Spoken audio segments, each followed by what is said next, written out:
All right, everybody, welcome to Scranton City Council's Tuesday, February 16th, 2021 caucus. We have here tonight with us Dave Trevisani and Ben Anderson from NDC, who were gracious enough to come every quarter and give us an update on the City of Scranton parking system.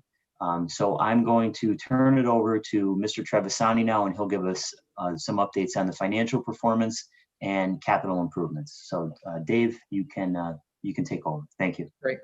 Thank you, Bill. Thanks again for having me and Ben to give you some updates on the Scranton parking system.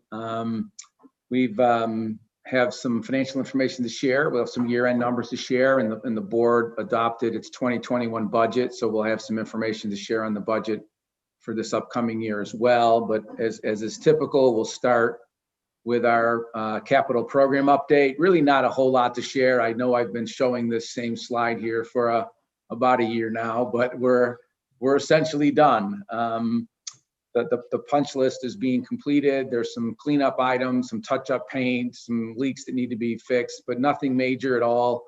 I think things that we've been very pleased, even though it's taken longer than I think we would have hoped.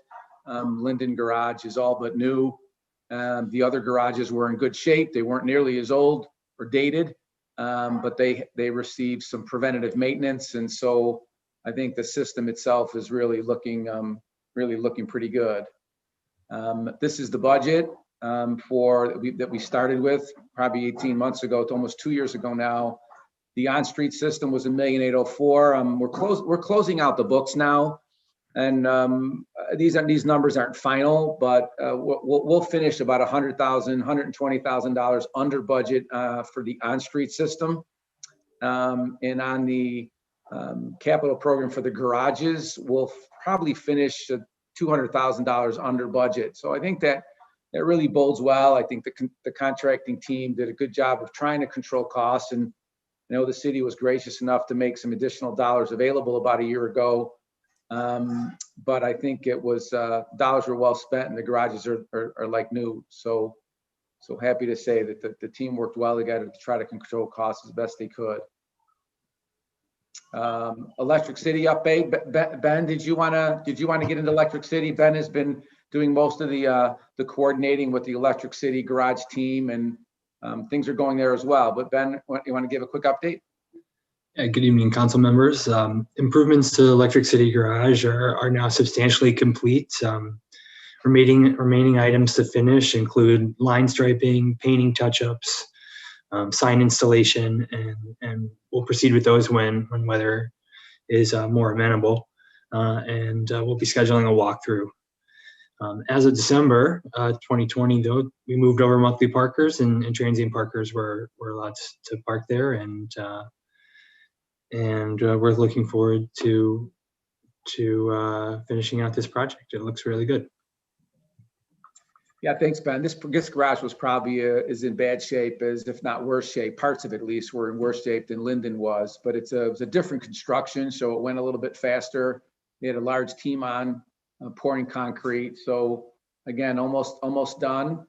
These are just a picture. I think I showed you this one the last time, but again, pretty close to being finished.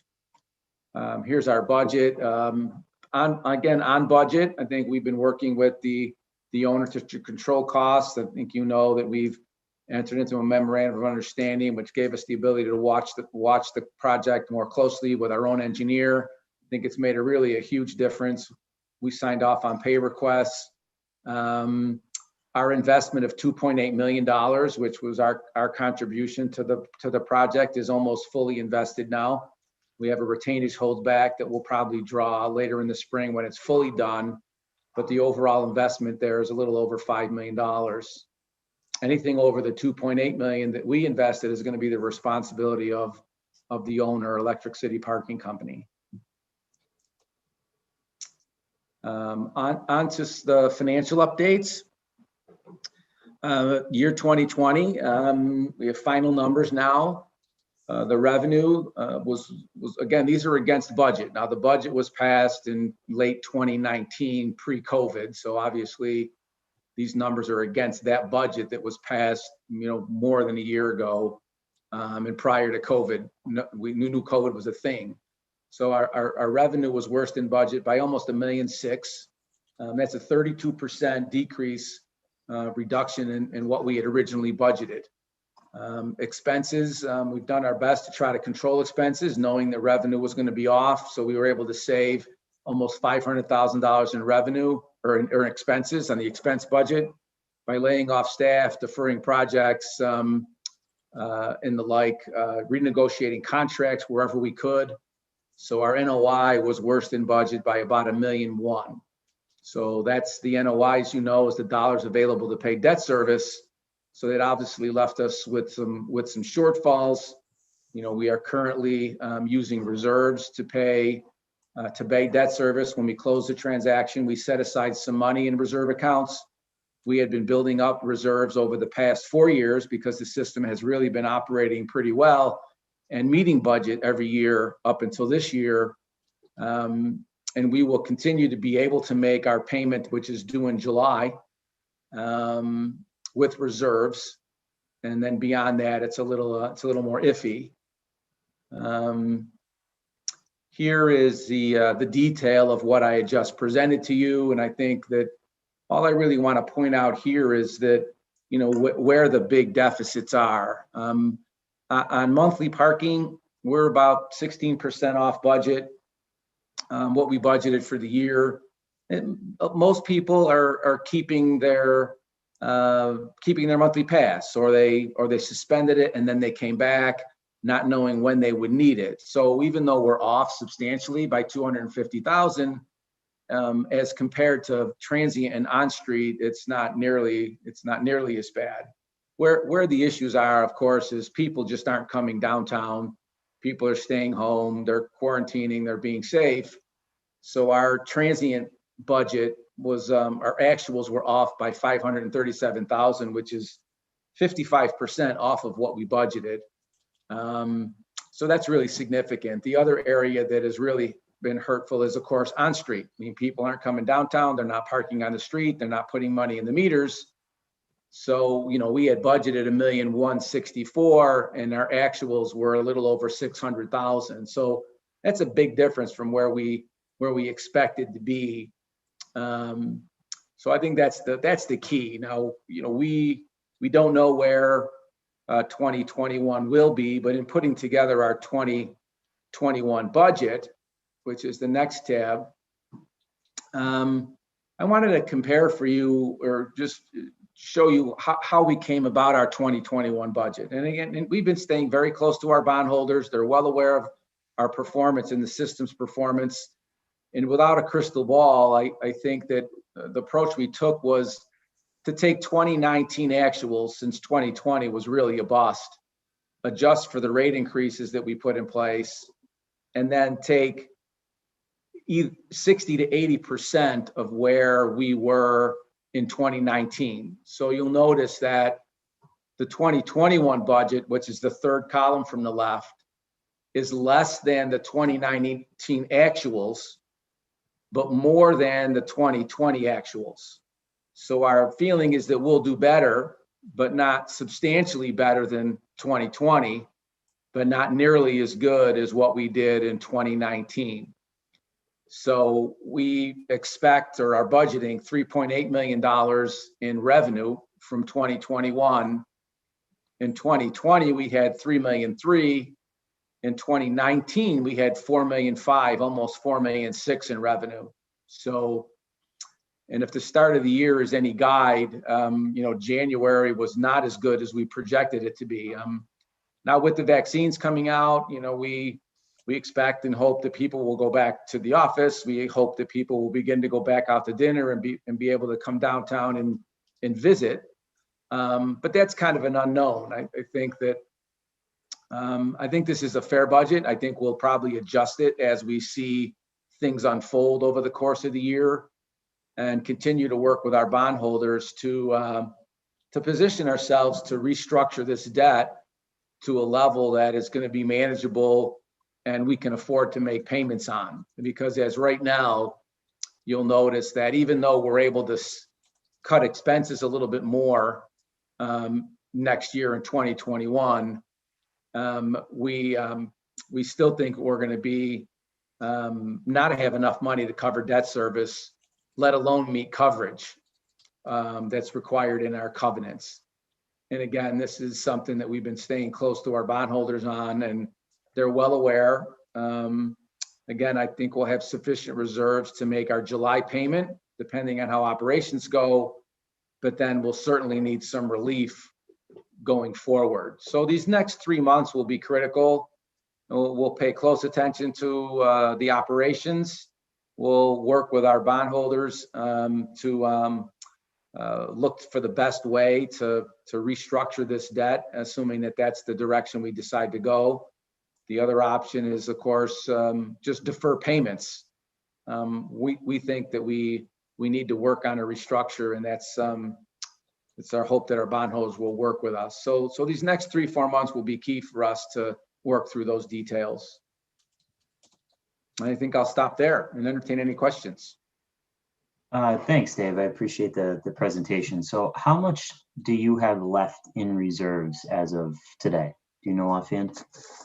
Oh, I could probably go, if I got out of here, go look and tell you exactly. It's in the neighborhood of $2 million, but those reserves are in a number of different buckets. So some of those are capital reserves, some of those are operating reserves, some of those are debt service reserves for the various different bond tranches. There's A through D bonds. So the waterfall, the bond documents are very specific about where you pull money first. We'll be pulling money from the capital reserve first, then debt service reserves, then operating reserves. So if I won't be able to go see it now, but it's in the neighborhood of $2 million total. And but again, that'll go quick over the next 6 months if we continue to operate the way we are. Okay, and then under the assumption that things continue the way they are, hopefully they don't, but if they do, you stated that, July might be the last time you could definitively and confidently make a bond payment. That's right. We feel like we're in a good position to be able to pay the debt service payment in July with the reserves that we have available. The next payment will be January 2022. If things continue, we won't have money to make that payment. And so that's why it's important for us to work with our bondholders now to put a plan in place prior to then. And then what happens, worst case scenario in the event of a default? And I can't remember, back a few years ago when the city approved the parking deal, what that documentation looked like. But is that, worst case scenario that falls on, is the city liable in any way in a default situation? No. The transaction in 2016, we really transferred the responsibility of the obligations for the operations and the debt service to Community Development Properties Scranton Inc., which is NDC's entity. It borrowed the money, it hired ABM to run the system, and that would be on no obligation from the city to backstop this. Okay. And you spoke about, the hopes of maybe some sort of relief within the next few months or after July, if things continue on the path they're on. So do you have any idea of what that might look like or where that relief might come from? No, I don't. I mean, we're hopeful that there's a combination of assistance from, the public sources. If money comes in from the CARES Act, through the federal government, through the states, through the cities.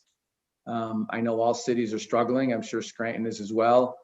But I do think that, parking is certainly very important to the economic development health of downtown. And I think we'll be meeting with city leaders as well as our bondholders and try to structure something that makes sense for the long term.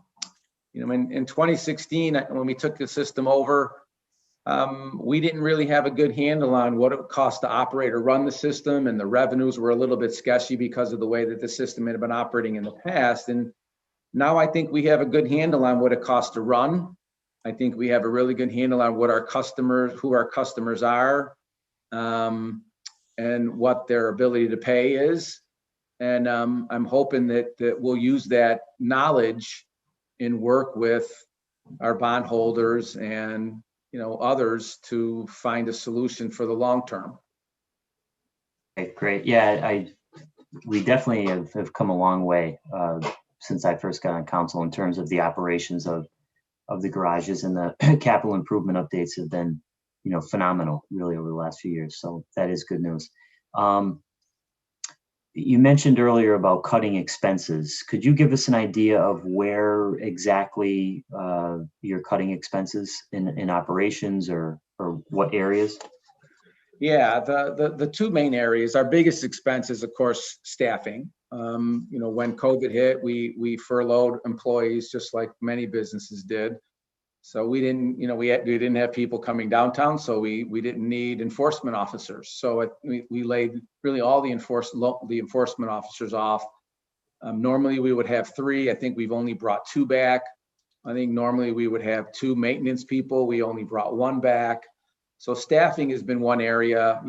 Our manager went and took another job, and instead of replacing that person, we promoted someone from in. We gave the second in charge a raise, and then the management is being done from the central office in New Jersey. So we're just trying to, staffing is a real important factor there.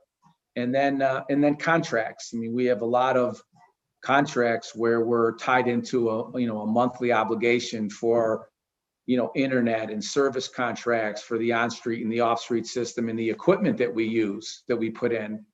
So some of our vendors were very good and helped us out and gave us a break, and others weren't. But I think those were big areas. And then just trying to eliminate expenses that are unnecessary. And we've just said to the staff that if it's not an absolute requirement and something didn't break, then you need to get approval to spend the money. So I think it's worked out well so far, but we do have a lot of fixed expenses that we just can't cut. And so I think we've gone as far as we can go at this point. All right, thank you very much. Does anybody have any questions for Mr. Trevisani or Mr. Anderson? I have a quick one. You might have went over it earlier. I might have missed it, but the monthly parkers. So, if they're forced to stay home, do they have, I don't understand. Like, do they have to pay for a year or sign up for a year, or do they lose their spot, or do you understand what I'm saying? Or they could say, hey, you know what? I'm definitely gonna be working 6 months from home. Can I, not have to pay and then get my spot back? Like, didn't that occur or no? Yeah, it did. I mean, some folks, look, we made some refunds. We have a lot of folks have canceled and then signed up again. I think it's by the month. So I think we've allowed folks to be, we try to be as flexible as we possibly can to give folks the opportunity to cancel and come back. Well, that's good. Thanks. So that contributed to the variance, obviously. Obviously, sure. Okay. Yep. Thank you. Anyone else have any questions? I mean, just to say, the presentation that was given tonight pretty much parallels the situation we have at hand. So I thought it was pretty straightforward and seemed to show the situation we're in right on the money. So thank you for coming. Sure thing. I'm hoping next quarter we'll have better numbers to present and some progress in talking to our financial partners. Same here. And Dave, one of the obviously this is driven by the pandemic, and there's a lot of other parking operators across the country, I'm sure that are in cities and areas that are in the same situation as we are. The one issue that, as you know, always comes up is the parking rates. Right. So if we get to July and even getting towards next year and no relief comes, no subsidy of some kind comes, then what are the ways that you will have to raise revenue? I'm assuming one of them is to increase the rates, but what can you just speak to some of the ways that there's some of the actions you might have to take if everything, if these things don't materialize? Yeah, I think that we'll have no choice but take a hard look at the rate structure. I personally think that's counterproductive because the folks that are affected by the pandemic, us included, only have, so much capacity to pay. So the risk of raising rates, and so I think to your point, yes, we can raise rates. We can raise the monthly rate to go $100. I think in 2022 we can do, Ben, correct me if I'm wrong, 110, and that's without any further approvals. That's the rate structure that was approved in 2016. So we could go up to $110 next year for the monthlies. I think for the transient and for the on-street, we're at the max level we can be at for another 5 years without having to come back to the council for approval on that.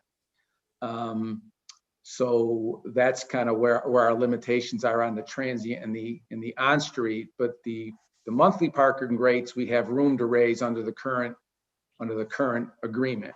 That doesn't mean we can't look to change that agreement, but we'd have to do that in concert with our bondholders if we're going to make that change. But we personally, I don't think that's a good strategy. I would like to think that we can all get together and find a level of perhaps subsidy that would allow us to keep rates affordable and work with our bondholders to stretch the debt out to a point where we can keep rates affordable and support the businesses downtown. But that'll be the challenge over the next few months, is trying to identify those sources. Thank you. I agree. Okay. I don't have any other questions. Does anyone have anything else they'd like to ask or add? All right. Thank you, Dave and Ben. As always, we appreciate, the relationship that we have over the last few years with you and NDC. Has been really good working relationship, and we, will continue to help out in any way we can, and look forward to our next update. Thank you very much. Thanks for having us, and enjoy your evening. Thank you. You too. Thanks. Bye-bye. Thank you, you too.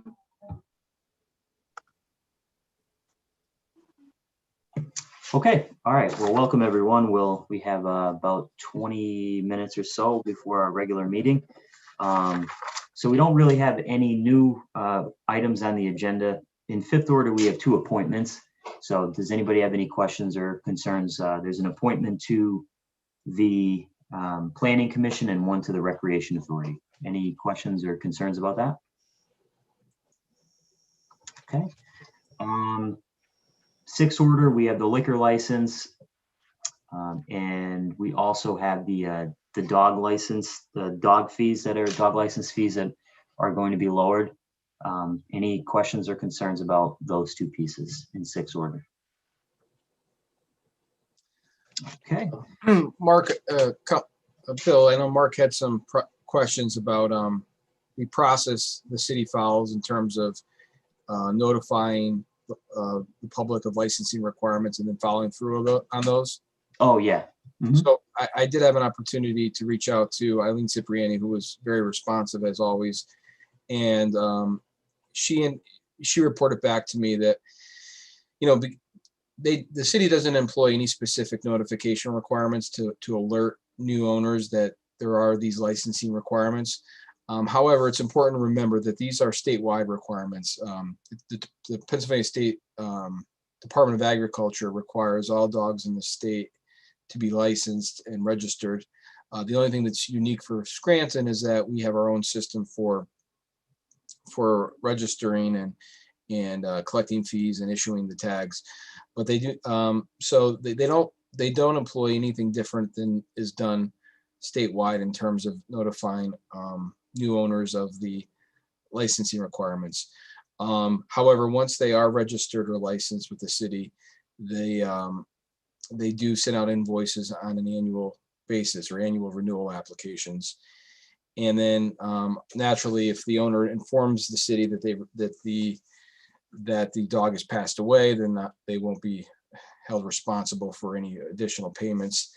In terms of enforcement, animal control handles the enforcement of unlicensed dogs, and they're subject to the fines that are set forth in the code.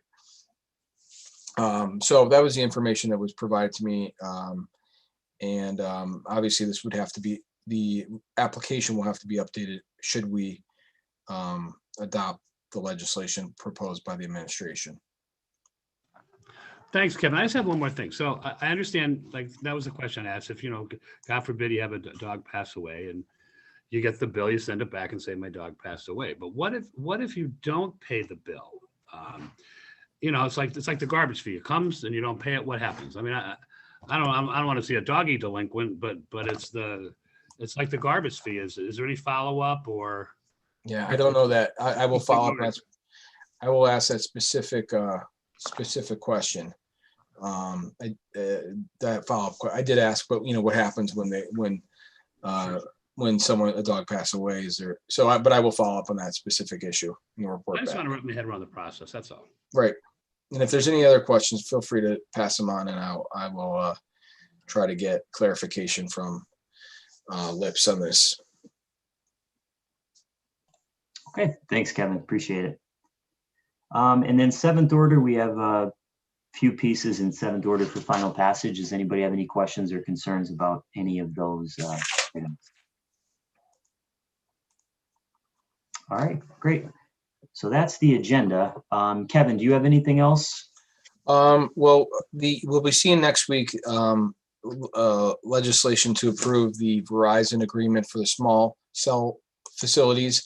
We were able to work out with Verizon specific design standards that will be required in terms of these small cell facilities. As you recall, when this was introduced last year, concern was raised by council that there was no specific design standards referenced in the agreement, and that anything adopted after the agreement was signed would not be imposed on Verizon. So we were able to work out an agreement, come to terms on standards with Don King and Joe Price and Verizon. So that will be coming down next week.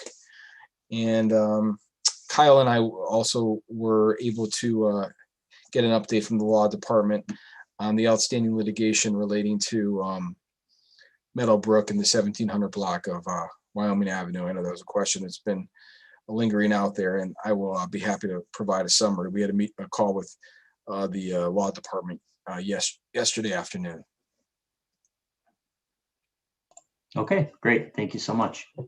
On that note too, Lori, could you, I know that Joe O'Brien sent us an email, or sent me an email that, and I mentioned it last week, that within the next few weeks, they're going to send legislation down regarding the Meadowbrook Creek project, a sponsorship agreement, and another piece of legislation, I think, as well, authorizing that project, the next portion of that project. And he suggested, and I agree with him, that we should have a work session or a caucus with the city solicitor, the city planner, and whoever else would be involved in that project. So if we can just keep that on the radar, and when we get that legislation, if we could set that up, that would be great. Okay, sure, will do. Okay. Lori, do you have anything? Oh, I think we lost Lori. Okay, we'll go around the room. Mark, do you have anything? No, I'm good. Only just that piece that I brought up on Island Street that I can't find the email. If we can look at that and see where we're at. I know there's a warrant out supposedly for the owner's arrest. I don't know. There's pieces that don't make sense to me, or because the garbage remains no matter what, like for weeks. So that the problem isn't solved. So maybe if we can just follow up. Yeah, with that. I think what happened was there was a couple short-term fixes there, Mark. And then Eileen Cipriani sent us that letter, showing their follow-up, and they did say that DPW would pick up the garbage for the time being. It's not a real solution, but I think just a solution for the time being.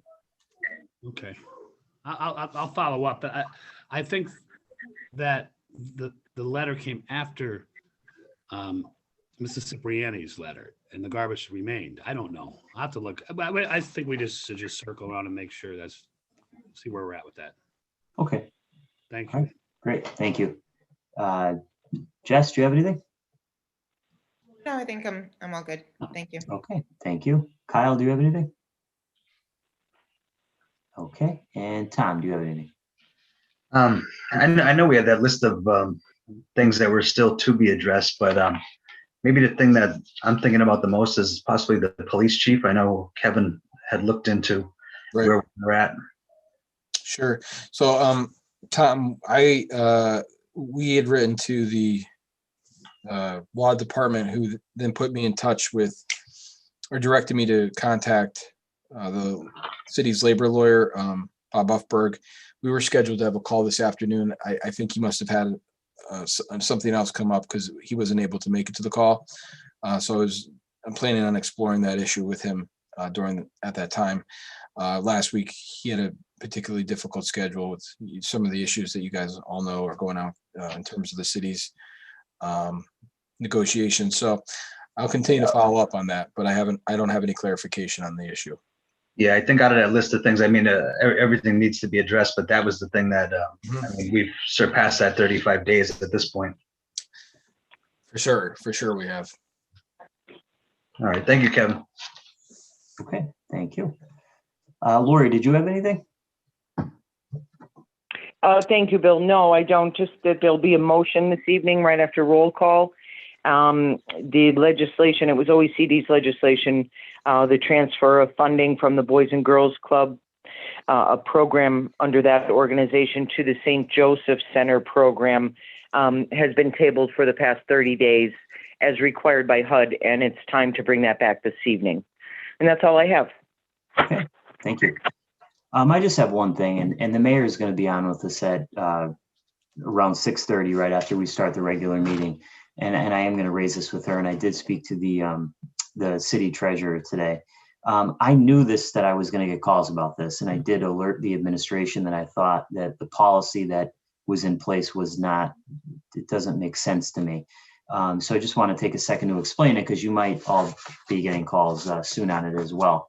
So in the last few years, when someone who has a half a double received a garbage bill, they obviously received 2 garbage bills, or they received, $600. And if one half of the double house was vacant, the person would they wouldn't pay it. They'd come down at the end of the year and they would show the utility bill or whatever to prove that it was vacant, and they'd get exempted, or they'd get an exemption. Now that it's rolled into the refuse bills rolled into the property tax bill, I had a call today, and again, I knew this was going to happen, and I did alert the administration about it, that this gentleman received this property tax bill. He's 80 years old. He lives in a half a double. The other side is vacant, and the $600 was rolled into the bill. He's being told that he's got to pay the extra $300, and then they'll reimburse him at the end of the year. Now, to me, and especially after talking to this gentleman, people don't have $300 to spare. In this gentleman's case, again, he's 80 years old. He's a veteran, living on a fixed income. They can't wait to be reimbursed until the end of the year. I just don't think that makes any sense. The policy that was used in the past made sense. I was told today that it's something between the city and the tax office, but needless to say, it's got to get resolved, because there are actually quite a few elderly people who have half a doubles, and they just, for whatever reason, the other side is vacant. And, you shouldn't have to make people jump through hoops for this type of thing. And it's really not a hard fix, in my opinion, unless I'm missing something. Yeah, they should be able to just use the fact that it was vacant for the previous year, as justification enough to wipe it at the front end, and then, have to provide some sort of justification at the back end. I agree. So we'll bring this up tonight with the mayor, and I did talk to the city treasurer, and she did agree with me. I think it's something between the city and the tax office. I don't know exactly what it is, but again, it's got to be fixed, because it's, there are a lot of people in the city who pay their taxes and pay their fees on time, and they live on, especially our elderly population, live on fixed incomes. And it's just not fair to say, oh, okay, well, just pay us the 300, we'll give it to you in a year. Like, people need that $300. That, to me, that is like, it's just outrageous. So we need to make sure that that gets fixed. Billy, can I just say one thing? Yeah, I sure. clearly remember that we alerted them more than once about this could potentially happen. And we were, I remember, and they said, oh, no, well, we're taking that consideration. And not only that, there's not just one apartment, but like multiple apartments versus, like, there was other things that we had to talk about versus their own dumpster versus this. But I clearly remember saying, we got to be careful with the, say a half a double or a duplex that's vacant. And they said, Right. no, we got this. And Right. obviously, no. Yeah. And it puts a lot of stress on elderly people, especially, and I this wasn't the first call I've gotten about it. I got a call from a gentleman a while ago, but it's needless to say, it's a major concern. So I just want to make sure that it gets taken care of, because I hate to get those calls where you have somebody who, again, lives on a fixed income, and it's not like they can throw $300 away and wait a year to get it back. And I'm sure that this gentleman isn't the only one in that situation. There's a lot of individuals, in the city of Scranton. So yeah, I'd like to see that resolved as well. I think, I don't know, I was getting the sense that there were people that were still surprised that that the garbage bill was being rolled into the tax bill. So I don't know how good of a job we really did in like alerting people that that was going to happen. I know that we spoke about it in council meetings, and it was covered by the media, but people seem surprised even by that fact that it's going to be on that bill now. I think with that being said, these handful of people here are the first ones to see it, but more and more people are going to be finding out.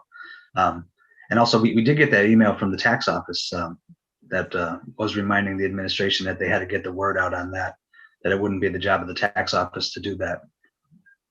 Right. So hopefully that can be fixed soon. So we'll find out tonight. And the last thing I want to mention here is Lori sent an email out, and the law department said that they're going to do this. I just think it makes a lot of sense. So any time in the future when we get legislation, a contract, or entering into some agreement where there's been a bidding process, if you've noticed, one of the things that we always do is ask for the other bids and what the amounts were. And this administration and previous administrations have been good in giving us that, but it's just an extra step that I don't think we need to go through. So what I've asked, and they've agreed to do, is on the legislative cover sheet, we'll just they'll list the bidders who bid on in the RFP and what the amount was. And then if we want to look at another bid or something like that, obviously we can request it, but we're just taking out the extra step that we're always going through. So okay. That's all I have. Anybody have anything else they'd like to add?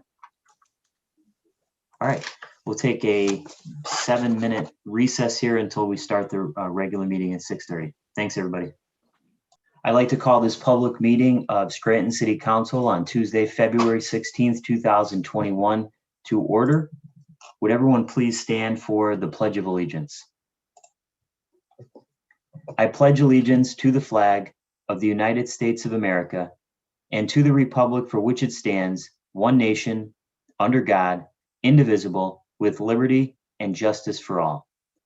Please remain standing for a moment of silent reflection for our servicemen and women throughout the world, and also for those who have passed away in our community. And also, let's take a moment of silence for all of the people in our community, in our country, and around the world who have passed away from the coronavirus. This pandemic has turned our world upside down, but we must remain hopeful and strong. We continue to pray for the doctors, nurses, researchers, and all medical professionals who seek to heal and help those affected and who put themselves at risk in the process. May they have protection and peace. Whether we are home or abroad, surrounded by many people suffering from this illness or only a few, let us stick together, endure together, mourn together, and in place of our anxiety, let us have hope and peace.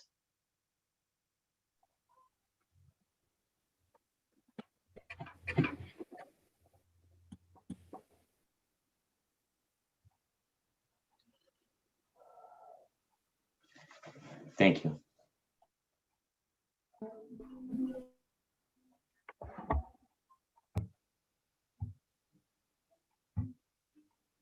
Roll call, please. Mr. Schuster, Present. Mr. McAndrew, Present. Dr. Rothschild, Here. Mr. Donahue, Here. Mr. Gahn. Here. I would like to make a motion to take from the table file of council number 43, 2021. Second. There's a motion on the floor and a second to take from the table file of the council number 43, 2021. This piece is being taken from the table and placed in seventh order for a final vote. This piece of legislation amends the 2018 action plan by utilizing $15,000 from the Boys and Girls Club Park It program to St. Joseph Center Mother Infant Program. On the question? All those in favor signify by saying aye. Aye. Aye. Aye. Opposed? The ayes have it and so moved. Please dispense with the reading of the minutes. Thank you. Third order, 3A, minutes of the Scranton Lackawanna Health and Welfare Authority Board meeting held December 17, 2020. 3B, minutes of the Scranton Municipal Recreation Authority Board of Directors meeting held January 9, 2021. 3C, minutes of the Scranton Municipal Recreation Authority Board of Directors special meeting held January 29, 2021. 3D, check received from Lackawanna County in the amount of $5,583.60 dated February 10, 2021 regarding COVID-19 relief block grant reimbursement. Are there any comments on any of the third order items? If not, received and filed. Do any council members have any announcements at this time? I just have one. The Lackawanna County Aging Office is assisting Lackawanna County residents with 65 and older with making COVID vaccine appointments or to cancel COVID appointments that might have been made. This could be accessed by calling 211, and it's available to all county residents over the age of 65. Thank you. Thank you, Kyle. Anyone else? I have one. So this Saturday, February 20th, between 11 and 1, the Lackawanna County Federation of Democratic Women will be hosting their annual petition signing event, but they're also doing a food drive, which is pretty cool. So this will be at Laceworks Tap and Grill. This is a drive-through event. They will, like I said, they'll also be collecting non-glass and non-perishable food and also monetary donations to benefit the United Neighborhood Center. That's all I have. Okay, great. Anybody else? Yes, I want to congratulate at Nyack Park the Valentine's Day food drive that they held last week. It sounds like it was very successful, and there are a lot of donations that they'll be able to provide to food pantries. So thank you to them for hosting that food drive, and it sounds like they're looking to hold some more in the future. Okay, thank you. Anyone else? Okay, great. Mrs. Reed. Thank you. Fourth order, citizens participation. At this time, would someone please make a motion to accept public comment from the following individuals: Faye Franis and Marie Schumacher? Make a motion to accept public comment. Second. There's been a motion and a second to accept public comment. Mrs. Reed, would you please read the comments into the record? Thank you. The first submission is from Faye Franis as follows. Council, I would appreciate it very much if you would find out why Scranton is still classified as a 2A city. I understand the census is not done yet, but certainly even when the census is done, there is no way it will include thousands and thousands more people to qualify as a 2A city. Scranton should be classified appropriately according to population.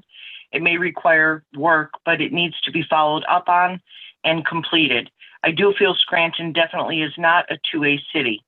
Time to make it right.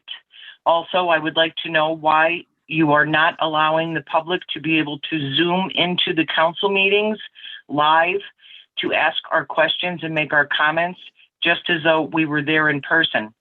Please tell us what we can do to make this happen. Other government meetings have people Zoom in live. I would like an answer on this tonight, as well as my question on Scranton being a 2A city. Thank you again from Faye Franis. The second submission is from Marie Schumacher as follows. When will the public get to see the 2019 audit? Will 2020 audit be on time? As we are only 4 days shy of the anniversary of the final approval required to implement the 10-year LRTA, I am curious about how this program is doing on accomplishing the stated goal. It was touted as a means of sparking new economic development in the city. I request a monthly report of the total number of LRTAs, as well as a breakdown by industrial, commercial, and other business property. I have a question about the actual life of this 10-year program. For example, if a property owner applies on the last day of the 9th year of the program, is the property still 100% tax exempt for 10-year or 2 years? The mayor and others have invited out-of-town workers capable of working from home to come to Scranton, where the cost of living might be lower than where they are living, which I understand has been successful. Our wage and tripled local service taxes are paid by the employer. When the employer is not in Scranton, how do these at-home employees make their contribution, or do they get a free ride? And that is all the submissions for this evening. Thank you. Thank you. On the question? On the question, just to touch on two of Ms. Schumacher's points, just a correction there. The LRTA doesn't make properties 100% tax free. It would just be on any new improvements. So they're still paying taxes on the land, and then also any existing structures that were on the property before any improvements were made. And then on her second point regarding the wage tax, that actually brings up an interesting point. I think we should maybe send a letter or an email to Berkheimer asking how they're adjusting, to this new normal and in terms of our collection of wage tax. Anyone else on the question? Yeah, I was going to also just touch on the LST tax. I've had a lot of residents come to me also. So, and I've worked out of Scranton. I've been home for a year. So do I have to pay it? Should I pay it? So that's a good point. Maybe we should look at. Thanks. Okay. Anyone else? Okay, just to respond to Ms. Franis's questions, and let me first say that I appreciate Ms. Franis and Ms. Schumacher's questions, and anyone else who writes in. As for the process of the Zoom meetings, we set these standards and procedures way back when the pandemic started. And of course, I think I can speak for everyone when I say that we would all like to be back in chambers and city council, back in City Hall. And I'm very hopeful that we may be able to get back in the summer or maybe the fall, depending on how the vaccination rollout goes and what the numbers look like and when it's deemed safe for the public, which is what I'm most concerned about. The way that the meetings are set up currently allows for people to write their comments in, whether it's via US mail. You would send those to 340 North Washington Avenue, second floor City Hall. Attention to our city clerk, Lori Reed, by 3 p.m. on Tuesday, so the day of the meeting, or you can email Lori, our city clerk, at lreed@scrantonpa.gov with your comments, and those comments are read into the record. And I make it a point, or we all make it a point, to go through these comments and to answer any of the questions that are posed. And if we don't have answers to the questions, then we make it a point to get those questions to the appropriate department. And when we get answers, we report them back at council. Doesn't always happen as quickly as we would like, but we try our best to get that done. So again, I'm hopeful that maybe by the summer or the fall, we can get back to normal.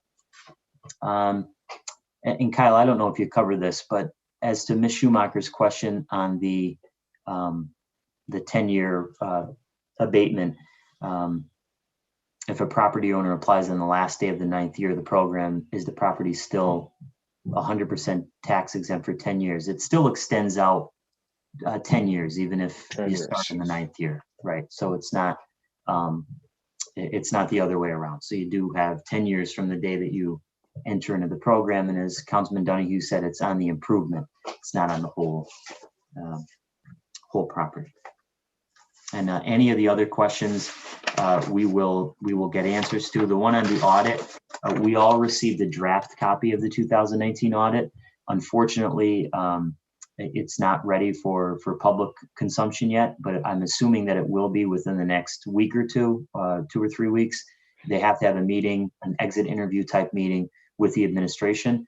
When that happens and the audit's officially released to council, we'll put that in third order as we've done in the past. And under the Evans administration, I requested an exit interview or conference with the auditor, which I would like to do again this year. That was really helpful when we did it last year. So I'd like to continue that.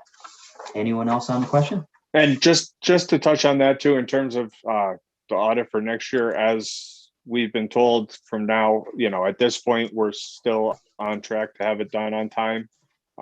They're still closing that 60-day period at the end of the year to reconcile everything from 2020, but audit prep has started, and hopefully we get it earlier this upcoming year. Okay, thank you. Anyone else on the question? All those in favor signify by saying aye. Aye. Aye. Opposed? The ayes have it, and so moved. And now we do have Mayor Cognetti here with us tonight. So Mayor, thank you for coming. And I know that you wanted to update us on a few items, and then we'll open it up to any questions from council. Thank you, Mayor. Yeah. Thanks, everyone. Thanks for having me. On the audit, I did just actually check in with the business administrator earlier. It's possible it might be published as early as Friday. So that's not a promise, that's a hope, but it could go as early as soon as Friday. So hopefully we can get it done Friday. If not, it should be very, very soon. And thank you, Councilman Donahue, for pointing out that we are committed to this being a far more scheduled process for this coming year. Sorry about the background noise. Give me, Mom.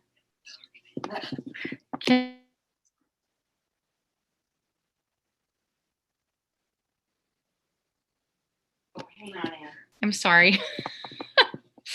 Life in COVID. Sorry about that. Zoom. I know. Sorry, Mom. Yes, so on the audit, hopefully Friday, we'll see. Then wanted to talk with you guys about doing a joint letter, which we've seen this movie before, to our congressional delegation advocating for the American Rescue Plan. Now, we did this, I believe, twice so far in the last year, as we've pushed for more funding for cities, more funding for families, more funding for small businesses. Right now, this week is a great time for us to be advocating for that as the Biden's rescue plan really is going around Congress. What's in that is, again, which I know we've all been advocating for, there is funding directly for cities, so that we would have the opportunity not to have a trickle down funding from the feds to the state to the county to us, but to have direct funding that we could together decide what to do with those funds and how to recover from COVID as a community together. So I will, Councilman Gahan, I sent you that kind of the substance, and I'll work overnight, and then tomorrow I'll work on getting you guys a draft. But I think it would be great for the 6 of us to send that to our congressional delegation in the next kind of 48 hours. Sure. Yep. That makes sense to me. Great. So I'll get that draft to you. Refuse and real estate bills are hitting inboxes. We actually just got ours in the mail on my way downstairs from the office.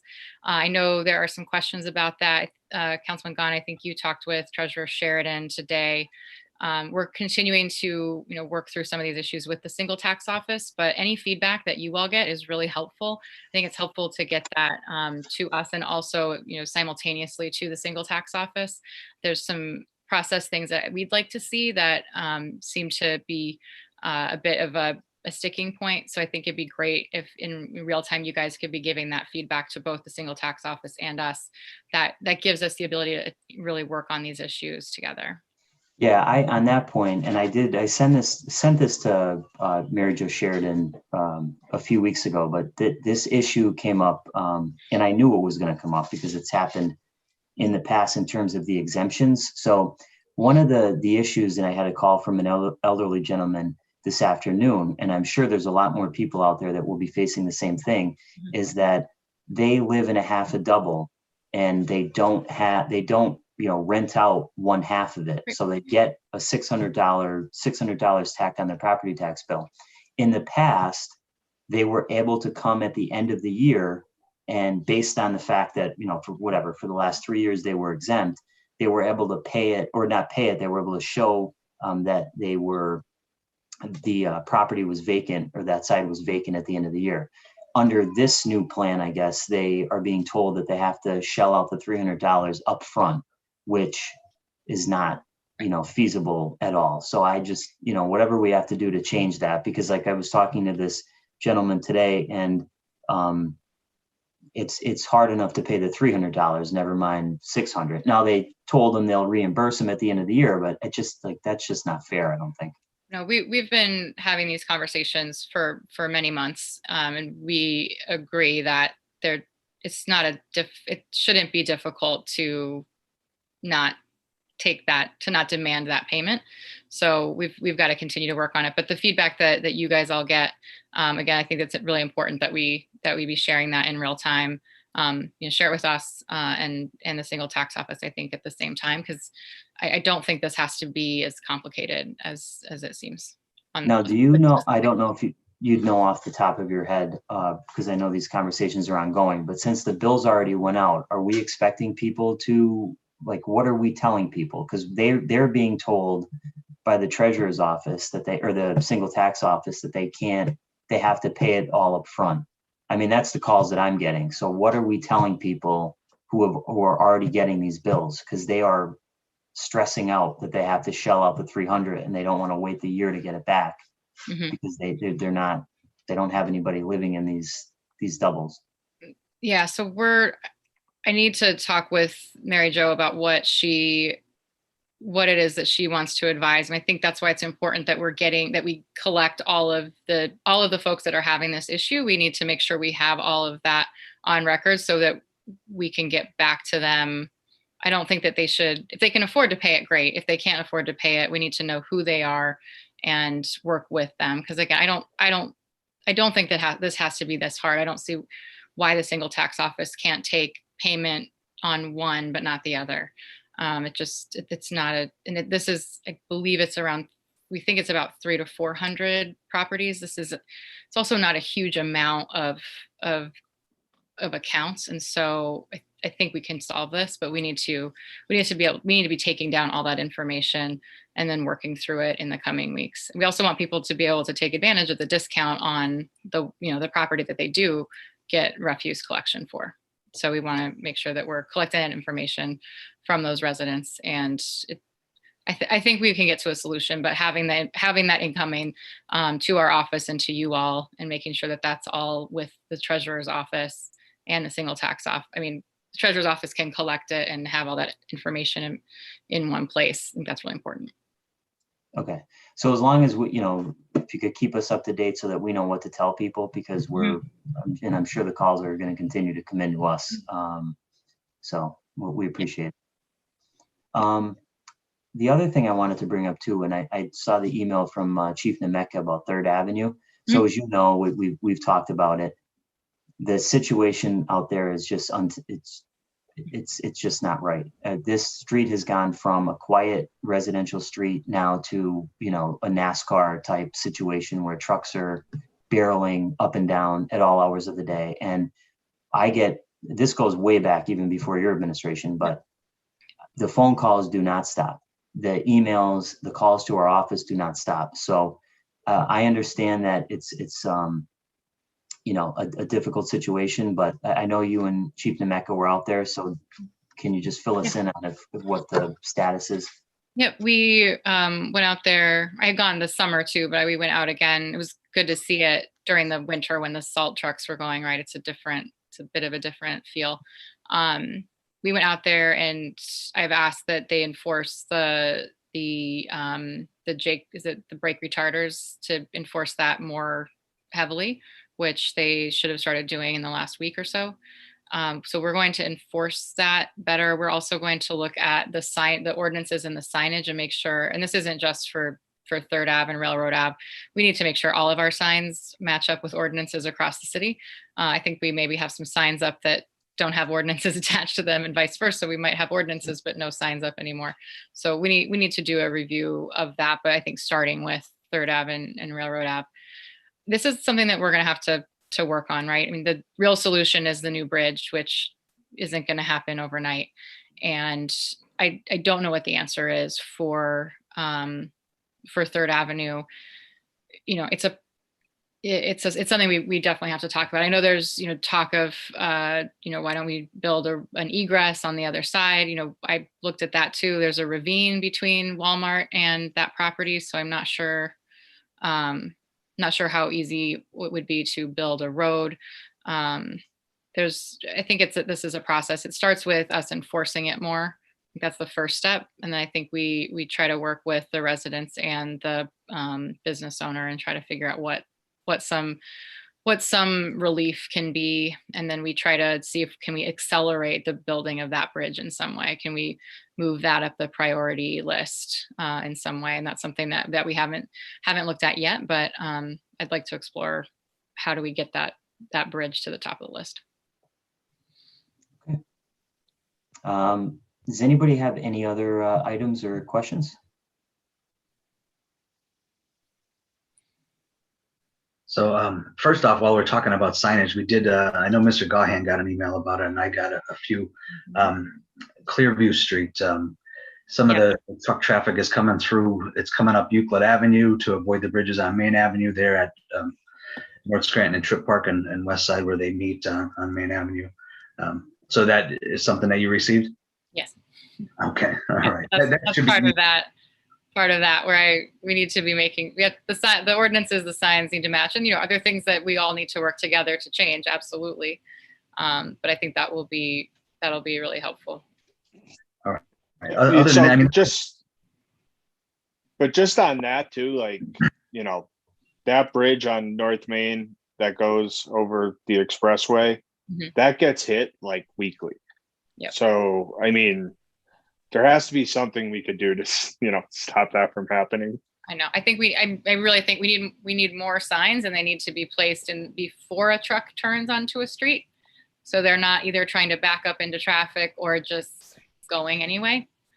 So I think a lot of this we can do a lot better job with the signage. And yeah, the bridges, it's great to have a sign on a bridge, but if your truck is already in traffic, then what are you going to do? So I think we can do a lot better there. And so, and I would say for you guys, things that you see or that folks that reach out to you, send all those to Chris and he can continue to collect those and then work those so that Don King and Tom Priambo can, and also Chief Nemeka, they're kind of starting a working group to assess these things and make sure that our signage makes sense. And especially with the truck traffic, I know it's not good for a host of reasons. So. And then other than that, the last 2 weeks we've discussed the police chief. Any movement on the police chief? Yep, I think you guys will get something soon, finalizing that. I'm not going to discuss personnel issues on it. Yeah, no, I'm not discussing personnel. I mean, we're past the 35 days, so I think we're all looking to see if there's going to be movement. No, you'll see an appointment very soon. All right, thank you. Yeah, we've been discussing this, but we just want to make sure that we're not, you know, the city's not violating the administrative code because we're way past the 35 days for the 35 appointment. days is a pretty short trial period for a serious job like that. So. Well, I understand that, but that's, that is the administrative code. So we want to make sure that we're following it. Maybe we can work to change that later on. We got some other stuff to do, but. Right. Anybody else have any questions or concerns? Mayor, we're supposed to be receiving legislation on the delinquent refuse collector. Is that next week? Should have gone up at noon today. So you should have that on your agenda next week. Okay. And the other thing that we've talked about is the entertainment fee, whether that's on a prorated basis or. I think that we're going to do just a percentage. So we've been talking a lot about this because we're trying to do kind of a broader code enforcement overhaul, as I think you all know.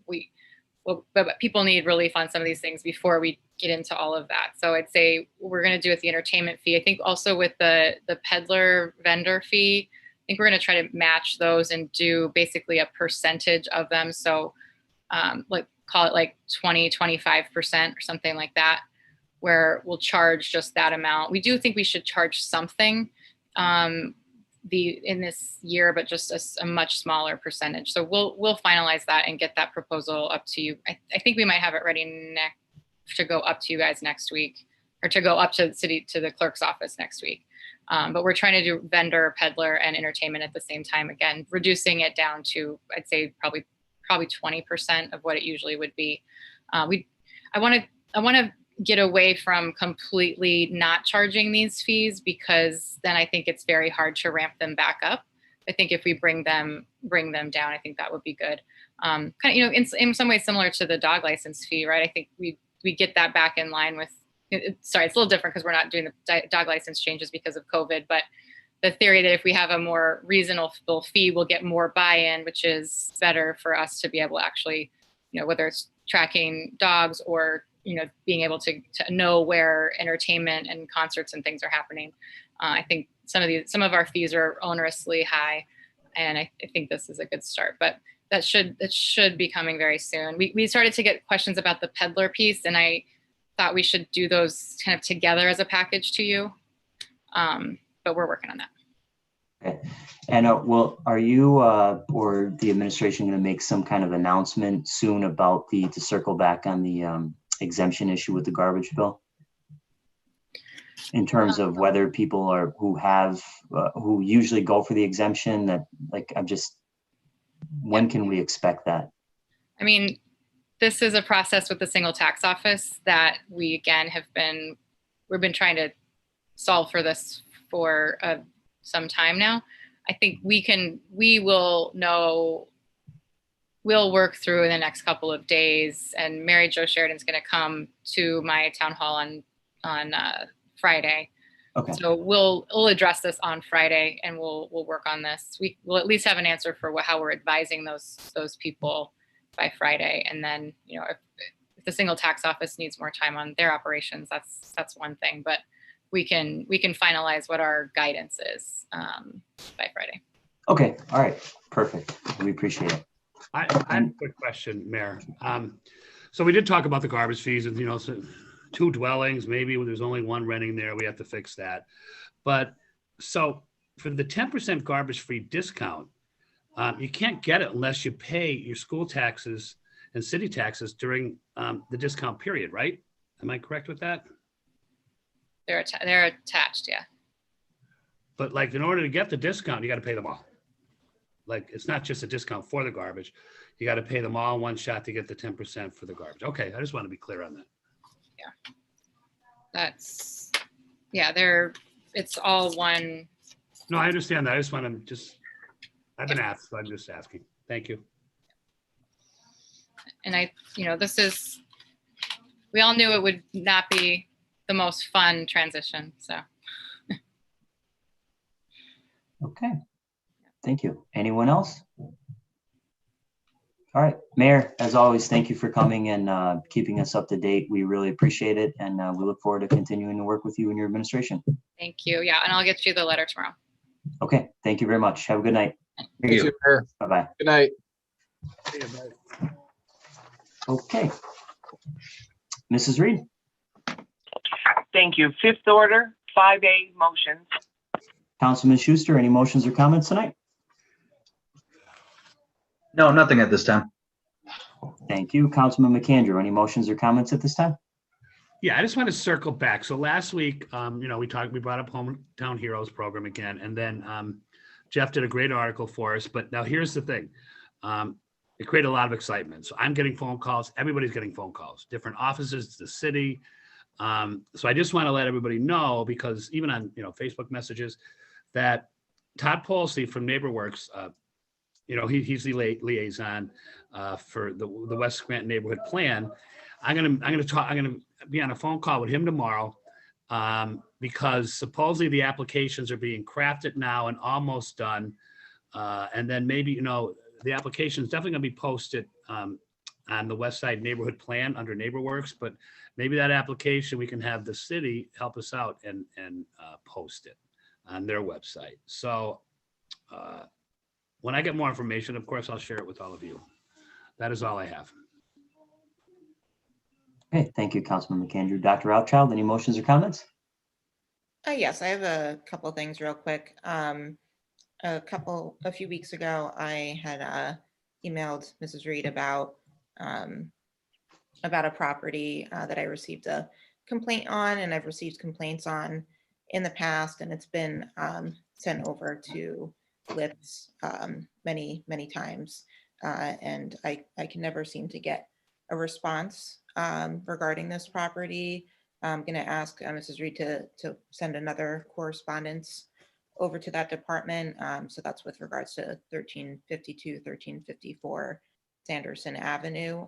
There's a number of concerns with that property, and it seems like it may be in need of inspection or might be in violation of city code. So if I could have her do that again. And the other thing that I just wanted to bring up regarding our agenda tonight, so 5B and 5C, they're both resolutions adding members to boards and commissions. And just wanted to point out that I feel like when I first started on council and we received minutes from the different boards and commissions for the city, that there was a real lack of diversity on them.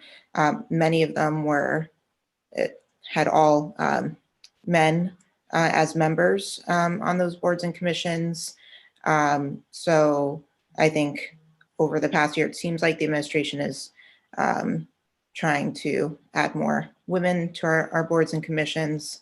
I think we also need more people of color on them, just more diversity, because this is something that we can, that they can control who they choose to appoint to them. I think there should be a continued effort to diversify them. And so I know like the Municipal Recreational Authority has, I believe, 7 members, and only 2 of those members are women.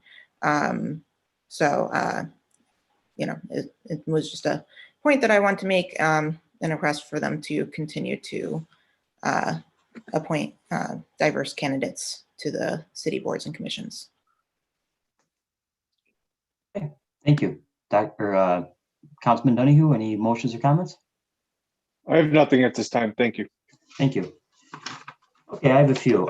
First, I want to make a motion that council send a letter to the mayor, to the city treasurer, and to the city tax collector objecting to the current exemption process for garbage bills and asking that the process revert to what it was in the past.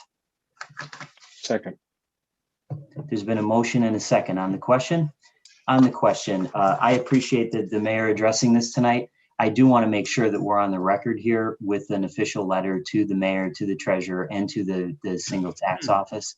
I think it is absolutely ridiculous that our citizens, especially our elderly citizens, as I stated to the mayor and in the caucus tonight, not only is it bad enough that they have to pay the $300, but if they have a half a double and they don't have anyone living there and it's vacant and it's been vacant and they've been down there, as the gentleman who I talked to earlier today has been down there to show the vacancy at the end of the year, And now all of a sudden they're being told, no, shell out the extra 300 and we'll get you at the end of the year. That is just unacceptable, completely unacceptable. And it's got to be changed immediately. And it has to be changed as quickly as possible, because there are people who pay these things at a certain time when they get their, whether they get their income tax refund or whether they get other money or they have money saved up. We can't be at the whim of waiting around for people to figure this out. This has been something that has been talked about and discussed for months. And I had alerted them a while ago about this. So to me, it's unacceptable for a gentleman, one gentleman in particular, there will be more, 80-year-old veteran who doesn't have anybody living next door to him, but now the onus is on him to pay the 300 and get it back at the end of the year. That is outrageous and unacceptable. And that's one call I got another call before it, and I'm sure I'll get many more after. There's only, as the mayor stated, about 300 to 400 people, somewhere in that range, who have this situation. Many of them are elderly.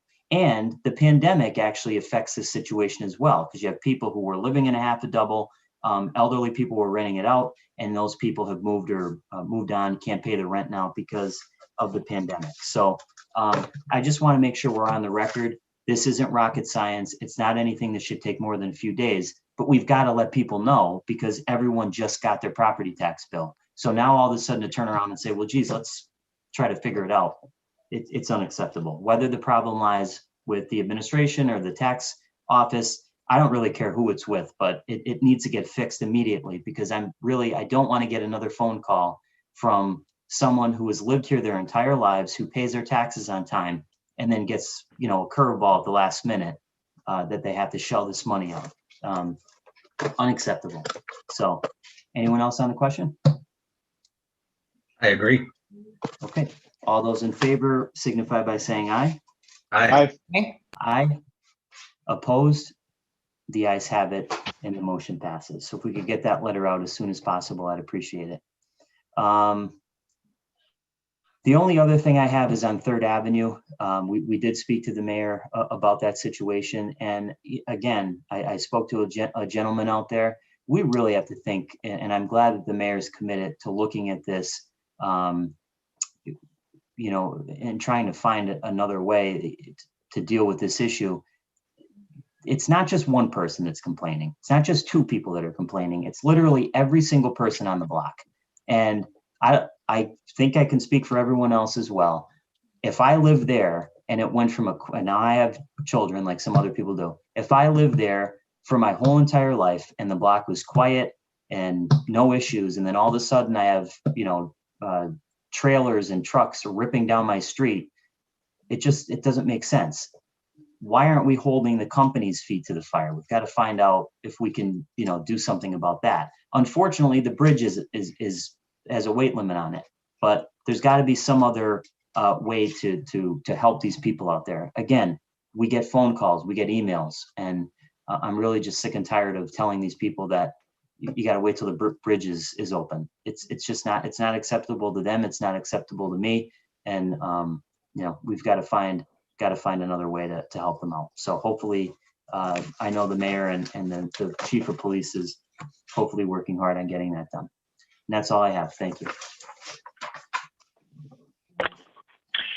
5B, for introduction, a resolution appointment of Jennifer Davis, 801 North Irving Avenue, Scranton, Pennsylvania, 18510, to serve as a member of the Planning Commission.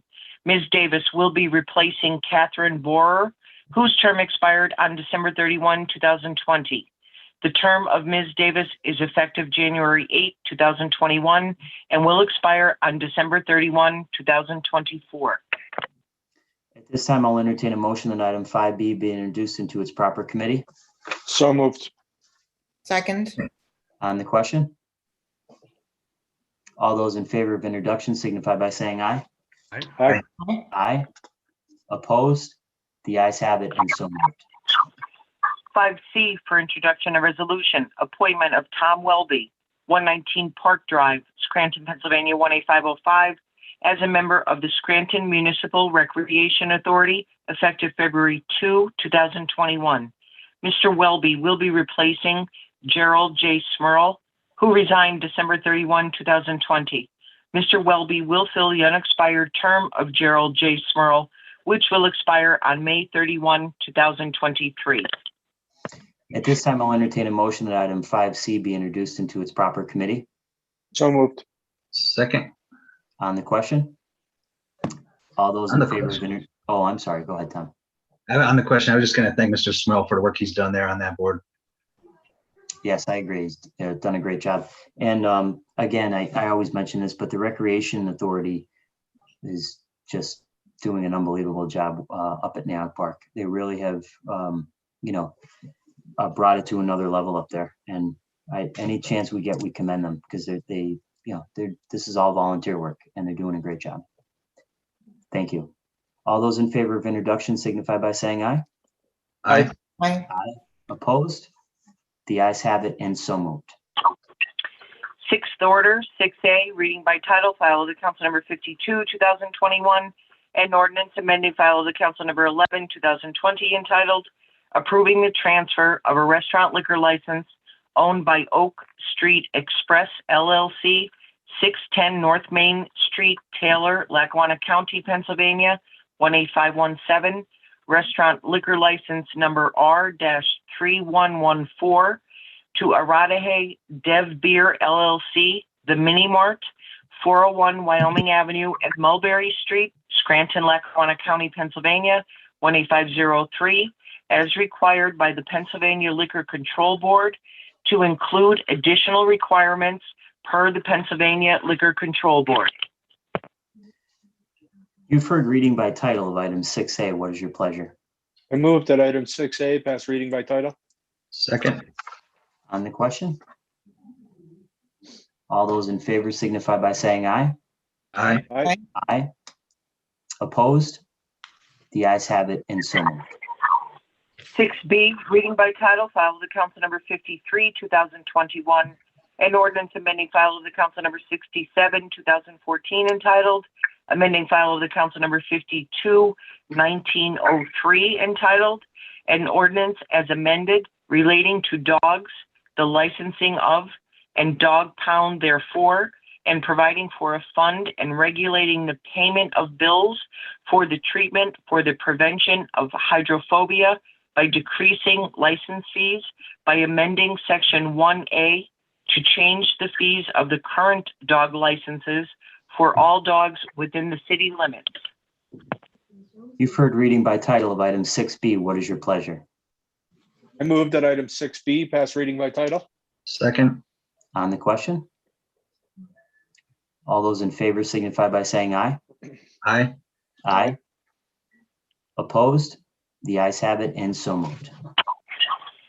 Seventh order, 7A, for consideration by the Committee on Finance for adoption, resolution number 122, 2021, approving in accordance with section 147F of the Internal Revenue Code of 1986 as amended, a plan of financing of the Scranton-Lackawanna Health and Welfare Authority, and declaring that it is desirable for the health, safety, and welfare of the people of the city of Scranton, for the Scranton-Lackawanna Health and Welfare Authority to undertake a project for Howard Gardner Multiple Intelligence Charter School. What is the recommendation of the chairperson for the Committee on Finance? As the chairperson for the Committee on Finance, I recommend final passage of 7A. Second. On the question? Roll call, please. Schuster, Yes.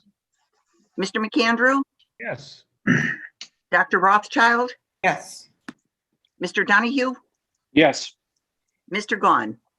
Yes, I hereby declare item 7A legally and lawfully adopted. 7B, for consideration by the Committee on Public Works for adoption, resolution number 123, 2021, authorizing the mayor and other appropriate city officials for the city of Scranton to execute and enter into a contract with Greenman Peterson Incorporated to perform civil engineering and professional consulting services for the city of Scranton, Kaiser Valley Stormwater and Flood Mitigation Study. What is the recommendation of the chairperson for the Committee on Public Works? As the chairperson for the Committee on Public Works, I recommend final passage of item 7B. Second. On the question?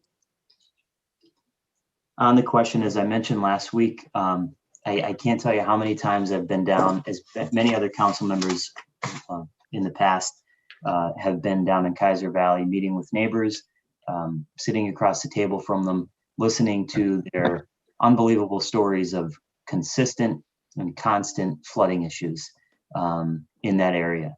I'm hoping that this is the first step to really tackling this problem once and for all and getting a game plan together on how we mitigate all of the issues out in Kaiser Valley.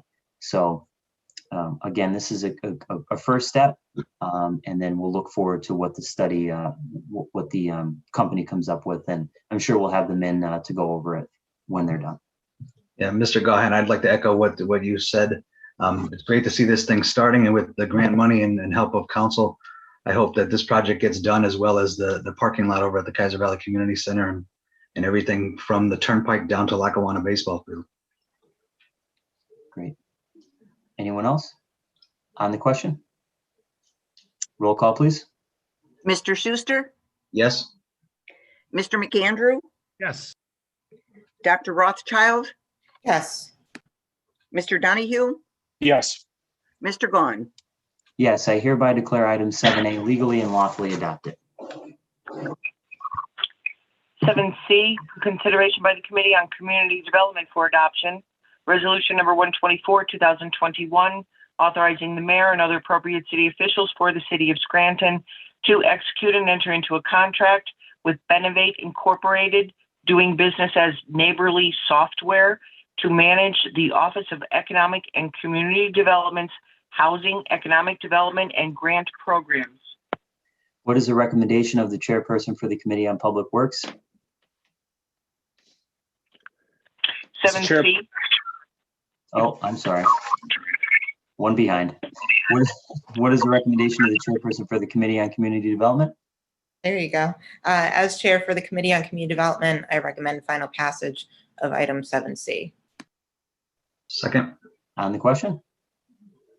Roll call, please. Mr. Schuster, Yes.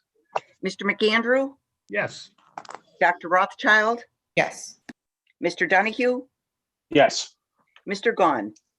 Yes, I hereby declare item 7C legally and lawfully adopted. 7D, for consideration by the Committee on Public Safety for Adoption, Resolution number 125, 2021, accepting a donation provided to the city of Scranton by Lamar Advertising Company for 16 billboards to relay the Scranton 311 message. What is the recommendation of the chairperson for the Committee on Public Safety?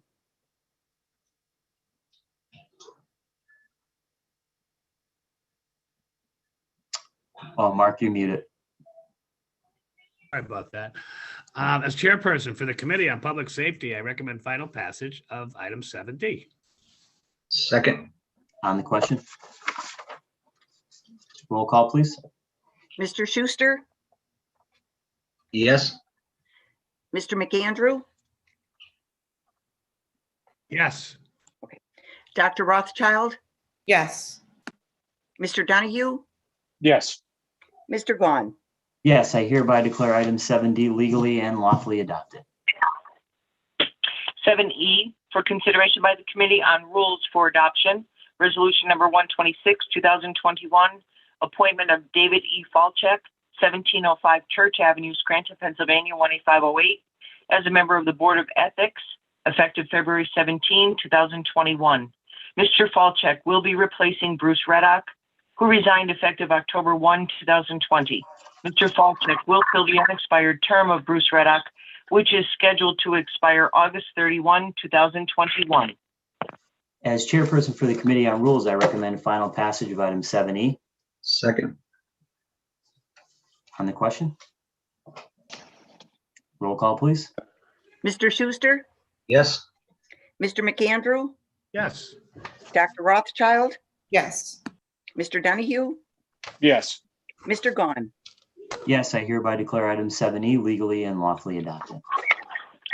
7F, previously tabled, for consideration by the Committee on Community Development for Adoption, file of the Council number 43, 2021, amending file of the Council number 118 of 2017, entitled an ordinance authorizing the mayor and other appropriate officials of the city of Scranton to take all necessary actions to implement the consolidated submission for community planning and development programs to be funded under the Community Development Block Grant Program, Home Investment Partnership Program, and Emergency Solutions Grants Program for the period beginning January 1, 2018 by amending the 2018 Action Plan by utilizing $15,000 under the Community Development Block Grant previously allocated to Boys and Girls Club Park It program to help low-income mothers retain suitable housing through St. Joseph Center's Mother-Infant Program. What is the recommendation of the chairperson for the Committee on Community Development? As chair of the Committee on Community Development, I recommend final passage of item 7F. Second. On the question? Roll call, please. Mr. Schuster, Yes. Mr. McAndrew, Yes. Dr. Rothschild, Yes. Mr. Donahue, Yes. Mr. Gahn. I hereby declare, I hereby declare item, some jumping the gun tonight. I hereby declare item 7F legally and lawfully adopted. Eighth order, old business, nothing at this time. Thank you. If there's no further business, I'll entertain a motion to adjourn. Motion to adjourn. This meeting's adjourned. Thanks, everyone. Stay safe. See you.